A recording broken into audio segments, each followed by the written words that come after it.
सतयुग त्रेता में नहीं होते थे। द्वापर में कबूतर शरण आ गया तो उसके लिए अपने पूरे शरीर का मांस दे दिया, और यहां शरण में आए हुए कि हत्या करके धन अपहरण की बात।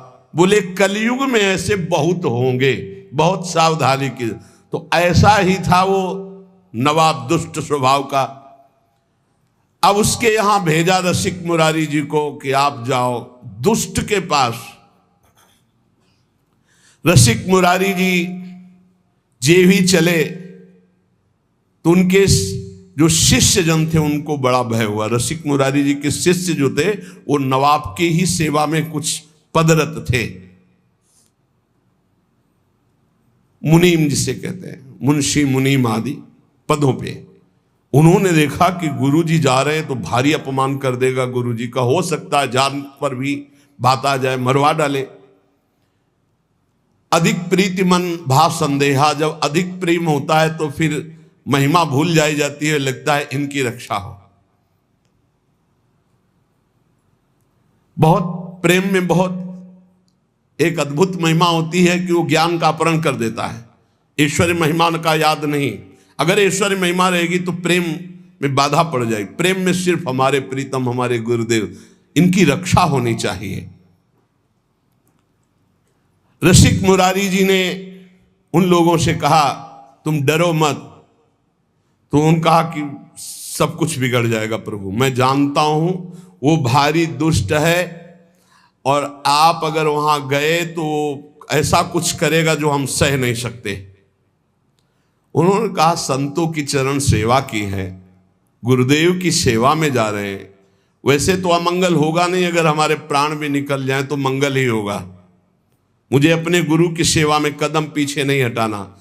तो उन्होंने कहा कि 2-4 दिन आप रुक जाइए, बात हम सब संभाल देंगे, 2-4 दिन आप छिप जाइए और वहां मत जाइए। रसिक मुरारी जी ने कहा कि तुम चिंता मत करो, तुम प्रेम के कारण भयभीत हो रहे हो। रसिक मुरारी जी को 3 दिन उन्होंने जबरदस्ती प्रेम से विवश करके अपने पास रखा। फिर आदेश आया कि सुना था कि रसिक मुरारी जी आ रहे, नवाब का आदेश आया अपने मुंशियों के पास। वो अभी तक हमारे पास नहीं पहुंचे, उनको ये भी पता था कि ये लोग उनके शिष्य हैं। सुनी आए गुरुवर कही ल्याओ मेरे घर देखो, करामात बात यह ले सुनाई है। कहो आनी अभू जाऊं चलो उन्मान देखें, चले सुख मानी आयो हाथी धूम छाई है। छोड़ी के कहार भाज गए ना निहार सके, आप रस सार बानी बोले जैसी गाई है।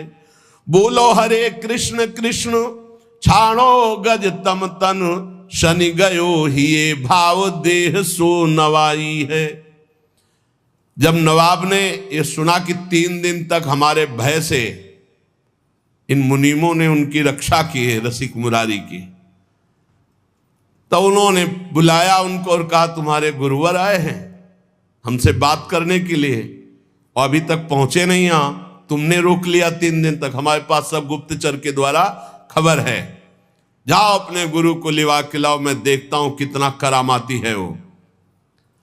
नवाब ने जब ये बात कही तो रसिक मुरारी जी ने कहा कि तुम भयभीत मत हो, मैं भी देखता हूं कैसा दुष्ट है। आज तक तो हमने दुष्ट के दर्शन नहीं किए, साधुओं के दर्शन किए हैं, आज दुष्ट के दर्शन करने का हमें गुरुदेव के द्वारा, तो आज मैं देखूंगा कि दुष्ट किसे कहते हैं। तुम चिंता मत करो, उसमें जितनी दुष्टता भरी गुरुदेव के प्रताप से उतनी साधुता। तो देखते हैं आज साधुता विजयी होती है दुष्टता। उसको अंदाज भी नहीं है कि दुष्टता से बढ़कर के कितनी साधुता होती है। नवाब ने कि मुंशीजन जो है ये समझे कि बड़े सम्मान से बुलाया, इसलिए कार भेजा था, पालकी भेजी थी। वो सब घबरा रहे थे कि षड्यंत्र है, ये बड़ा इतना दुष्ट, ये ऐसी कैसे श्रद्धा कर सकता है। और कहार सब उसी राजा के, पालकी राजा की तरफ से। रसिक मुरारी जी गुरुदेव के चरणों का ध्यान करके बैठ गए पालकी में। वो पहले से तैयारी की गई थी। हाथी को मदिरा पिलाकर मत वाले हाथी को बार बार वेद कर गुस्सा कर दिया गया था। कहा और वहीं पालकी सामने ले गए जहां मत वाला हाथी आ रहा था, दहाड़ता हुआ, चिघाड़ता हुआ। पालकी छोड़ी और भाग गए। हाथी के सामने कोई टिकना, पर आप बिल्कुल विचलित नहीं हुए। बड़ी चेहरे पर शांति है, कोई भय नहीं, मुस्कुराहट है।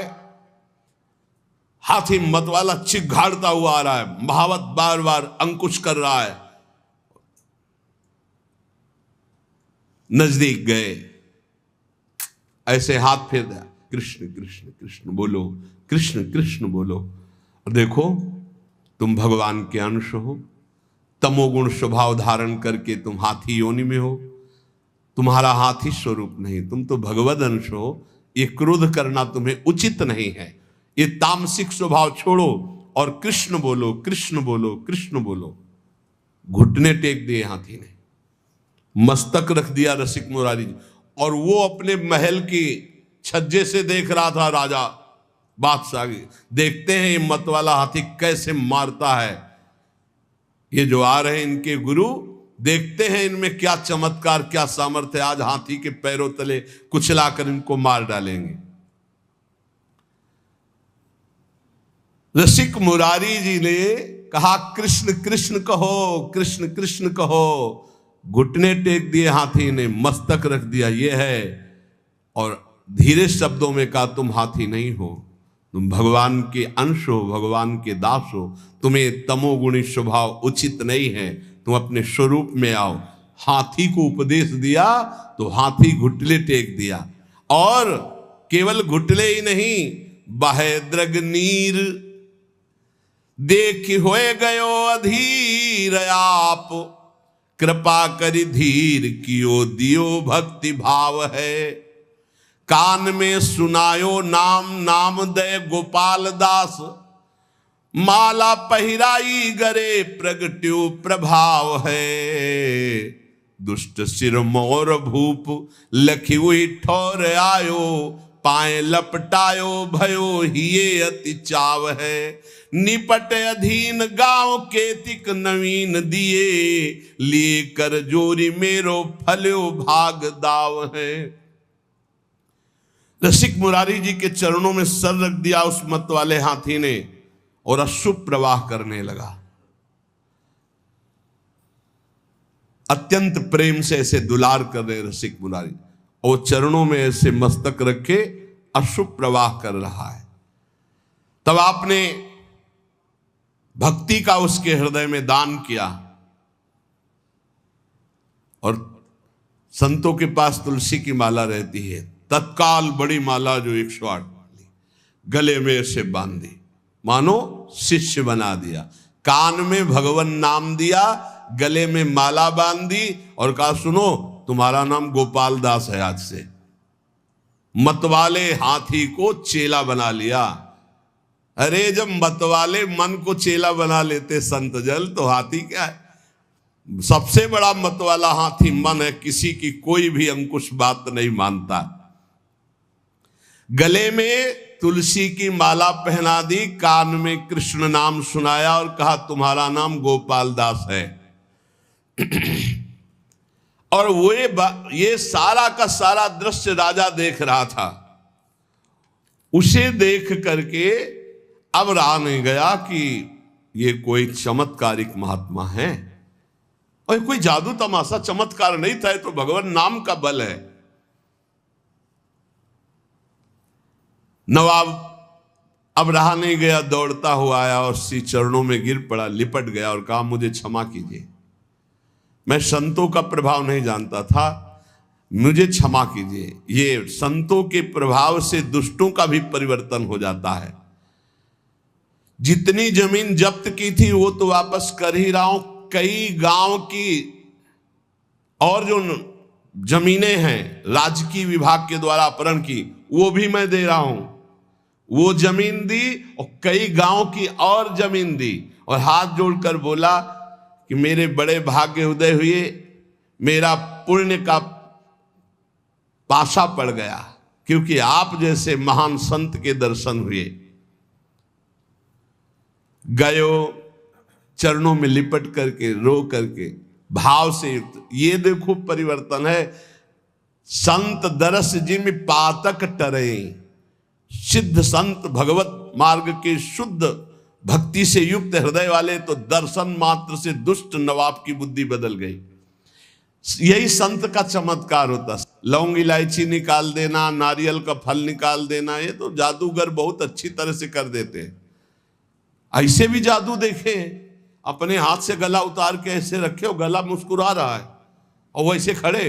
अरे भैया कितना बड़ा जादू है।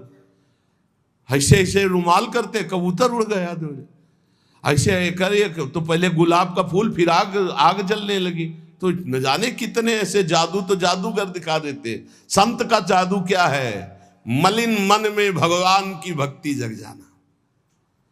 मलिन आचरण करने वाले का परिवर्तन होकर श्री भगवान के नाम रूप लीला धाम में ये संत का चमत्कार जो कहीं नहीं हो सकता, कोई नहीं कर सकता। ये सबसे बड़ा चमत्कार संतों का होता है कि वो मलिन मन को निर्मल बनाकर भगवान में लगा देते। संत दरस जिमि पातक टरहि, संत संग हुआ तो संत संग अपवर्ग कर, कामी भव कर पंथ। संत का संग मोक्ष प्रदान करने वाला। देखो दुष्ट राजा का परिवर्तन हो गया। अब भयो गजराज भक्त राज, साधु सेवा साज, संतन समाज देखी करत प्रणाम है। आनी डारे गोनी बन जारन की बारन सो, आए ही पुकारन वे जहां गुरु धाम है। आवत महोत्सव मध्य पावत प्रसाद सीत, बोले आप हाथी सोयो निंद वह काम है। छोड़ी दही रीति तब भक्तन सो प्रीति बढ़ी, संग ही समूह फिरे फैल गयो नाम है।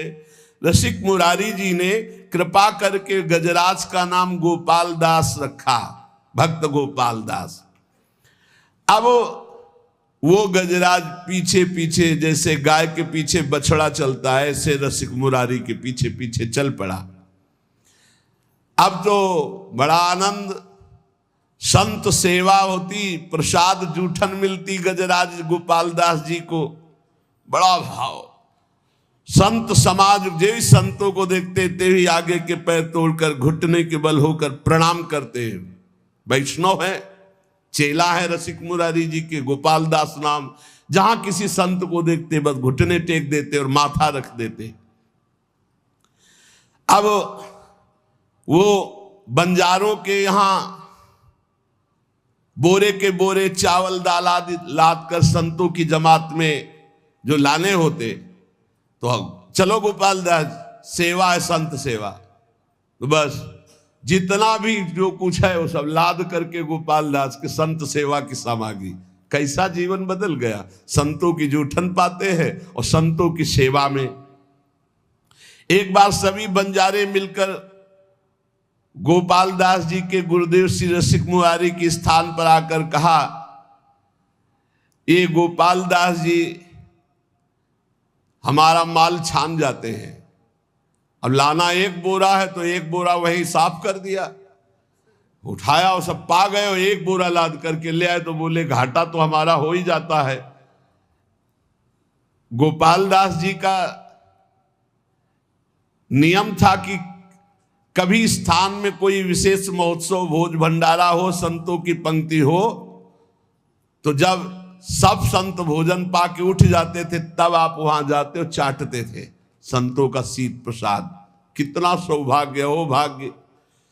रसिक मुरारी जी ने कहा कि देखो तुम वैष्णव हो गए हो, सब तुम्हारे आचरण ठीक है, लेकिन एक आचरण गलत है। तुम जो वहां लेने जाते हो उतने लिया करो, तुम ज्यादा दूसरा बोरा का अन्न क्यों खा जाते हो? और एक तो अमनिया है, वैष्णव को अमनिया नहीं खाना चाहिए। तुमको आज से अमनिया नहीं खाना और ऐसे नहीं लेना, जब तक मिले ना प्रसाद तब तक नहीं पाना। गोपाल दास जी ने उसकी समझ में आ गया। श्री रसिक मुरारी जी ने कहा, बेटा जबरदस्ती कुछ भी खाना है पाप है। वैष्णव का ऐसा नहीं संस्कार होता है कि किसी के खेत में गए हो, किसी की दुकान से सामान, ऐसा नहीं। गोपाल दास जी ने घुटने टेक करके ऐसे गलती मानी कि मानो क्षमा कीजिए गुरुदेव, आगे से कभी ऐसी गलती नहीं होगी। अब तो संत सेवा में और भगवत उच्छिष्टामृत में बड़ी रति हो गई गोपाल दास जी की। जो हाथी गजराज थे, सब संत इनको खूब दुलार करते। चलो गोपाल दास आज वहां चलते, सूंड में चढ़ाया, पीठ में बैठा लिया, संत सेवा घुमा घुमा के। और संत भी बड़े मौजे, 5-5, 10-10 संत बैठ जाते, गोपाल दास जी घुमा रहे। कितना सौभाग्य प्राप्त हो रहा है। गोपाल दास जी का संत सेवा का बड़ा चाव, जैसा संत आदेश करते वैसा ही करते। ये कोई बड़े भाग्यशाली जीव होंगे जो ऐसा सौभाग्य प्राप्त हुआ। नहीं, संत सेवा में अनुराग होना बड़ा कठिन है। कोई संत कहते भाई गुरु भाई गोपाल दास आज फूल गोभी पाने का मन है। गए बाजार में गए, फूल गोभी की तरफ सूंड करते ऐसे, और जब उसकी तरफ देखते तो चाहे श्रद्धा हो चाहे ना हो, बड़ा तिलक लगा रहता था, कंठी बंधी हुई, और जो एक फूल गोभी देता फौरन अपने पास रख लेते, खाते नहीं। जो संत कहते वो मांग के लाते भिक्षा की तरह। दुकान में खड़े हो गए, अमुक सामान की तरफ सूंड करते तो उसकी हिम्मतें डोल जाती अपने आप, तो उनको जो देते वो ला के संतों को पवाते। यदि कोई जरा सा आनाकानी करता तो जो ही हुंकार मार के सूंड ऐसे करते तो हाथ जोड़ के खड़ा हो जाता, सामान ला के संतों को पवा। हाँ, संतों के मुख में जाना है। जैसे हरिपाल जी का चरित्र आता था, भाला लेके खड़े होते थे, जिसको धनी को देखते भाला ऐसे केवल दिखाते थे और सब लेकर के संत सेवा में लगाते थे, संतों को पवाते। आप पिस्तौल दिखाकर मत संत सेवा कर लो। उनकी निष्ठा, उनका उस समय भाव बहुत जोर का था। सूंड फुनकार करके फटकार दे देते, डर जाता। कभी गोपाल दास जी से जैसे संत कहते कि हमारा चला फट गया है, लंगोटी कमजोर हो गई, जाते कपड़े की दुकान में सूंड रखते मार्किन में। वो बेचारा कितना दें अब हम, कितना आपको दें। सूंड से ऐसे कह के पूरा बंडल उठाते, पीठ में रख करके चले। रसिक मुरारी जी हिसाब पहुंचाते थे और गोपाल दास जी माल लाते थे। हर संत की सेवा। सर्दी का समय है, गोपाल दास जी अपने आप चले गए किसी कंबल की दुकान में, बंडल का बंडल उठाया, पीठ में रखा, संतों के पास ले आते। जब रसिक मुरारी जी को पता चलता तो भेंट पहुंचा देते थे। ऐसे कोई संत जो कहता हो, खूब प्रसन्नता से गोपाल दास जी कहते, तो संत भी खूब प्रसाद परोसवाते और थोड़ा पाके सब गोपाल दास जी को पवाते। ऐसे दुलार होने लगा। देखो कितना सौभाग्य संतों का उच्छिष्ट मिलता।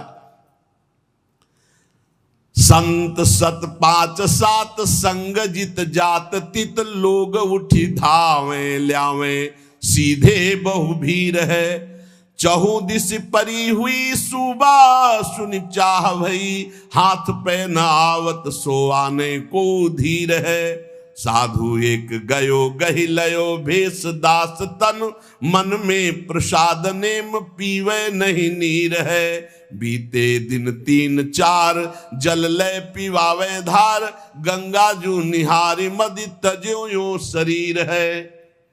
गोपाल दास जी के साथ बहुत से संतों की जमात थी, जिधर जाते उधर लोग दौड़ उठते। पहला चमत्कार है कि हाथी चेला है रसिक मुरारी जी का, संत सेवा में रहता है। बहुत लोग सीधा सामान सब देते, अपने पीठ पर लाद लेते। दर्शन की भीड़ लग जाती लोगों की। चारों दिशाओं में आश्चर्यजनक चर्चा चली कि गोपाल दास जी एक वैष्णव है और संत सेवा में रहते। गजराज बंगाल का सूबेदार, उसको जब पता चला ऐसा चमत्कारिक आज्ञाकारी हाथी है, तो उन्होंने पकड़वाने के लिए आदमी नियुक्त किए। पर जो नजदीक आता तो अपने स्वरूप में आकर के दंड दे देते, सूड़ में फंसा के दूर पटक देते। जान से तो नहीं मारते पर किसी काम का भी नहीं रखते।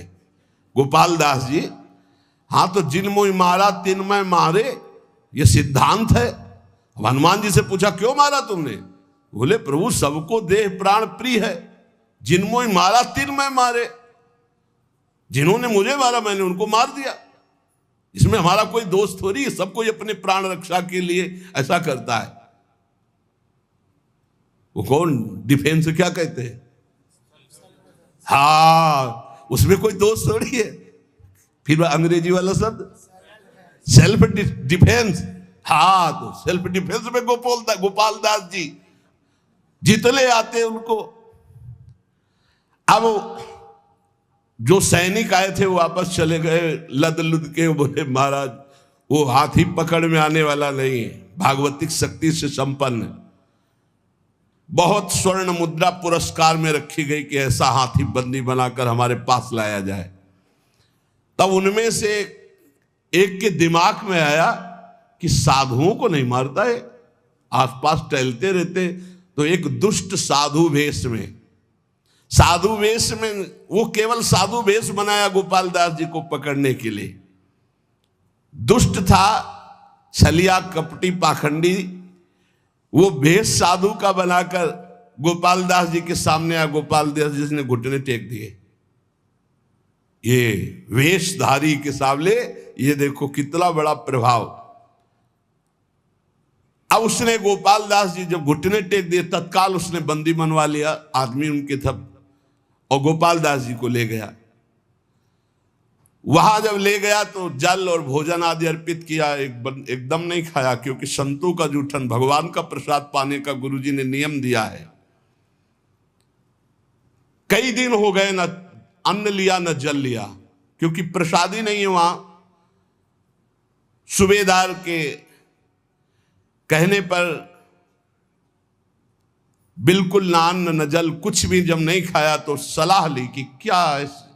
तो उनका शायद ये भगत है, इसको गंगा जी में ले जाया जाए तो शायद गंगा जल पान कर ले, नहीं तो ऐसे तो प्राण निकल जाएंगे। काफी दिन हो गए कुछ खाया पिया नहीं। तो जे भी गंगा जी ले गए तो गंगा की जलधारा में खड़े हुए गुरुदेव का ध्यान किया, अपने शरीर को छोड़ दिया। ये गंगा जी में जाकर देखो क्या सदगति हुई। एक कहां तमोगुणी हाथी शरीर और कहां इतनी बड़ी निष्ठा कि गुरुदेव ने कहा कि बिना भोग लगाए अमनिया नहीं पाते। तुम बंजारे के यहां से अमनिया नहीं, ऐसे नहीं पाया। उस दिन से छोड़ दिया था, जल और प्रसाद ही पाते जो भगवद अर्पित, अन्यथा नहीं। अब वहां कहां भगवद अर्पित वैष्णव का मिले। इसलिए जब उनको विचार करवाया गया कि वैष्णव शायद ऐसे ना पिए तो गंगा जल तो पी लेगा, भगवान का चरणामृत है गंगा जल। तो गंगा जी में ले गए तो वहीं खड़े होकर गुरु जी का ध्यान किया और जोर से पुकारा कृष्ण, और अपने शरीर का त्याग कर दिया। अर्थात भगवत प्राप्त महात्मा की जो सदगति, वही सदगति गोपाल दास जी की हुई। रसिक मुरारी जी के बहुत से ऐसे पावन चरित्र हैं जिन्होंने भक्ति के प्रभाव से अद्भुत दुष्टों की बुद्धि बदली, अद्भुत अद्भुत चमत्कार प्रकट किए। यद्यपि ये चमत्कार स्वतः प्रकट होते हैं, भक्त इनको प्रकट नहीं करता, उसका कोई संकल्प नहीं बनता चमत्कार करने का। पर सूक्ष्म दृष्टि से देखा जाए तो भगवान अपने भक्तों की महिमा प्रकाशित करने के लिए ऐसी लीलाएं करते रहते हैं। तो उपासक को चाहिए गुरु चरण आसक्त होकर गुरु प्रदत्त मंत्र नाम और सेवा में चित्तवृत्ति लगा के इसी जन्म में भगवत प्राप्ति कर ले। यही जीवन का परम लाभ है। यदि भगवत प्राप्ति नहीं तो जीवन बहुत व्यर्थ चला जाएगा। शेष चर्चा आगे। श्री राधा वल्लभ लाल की।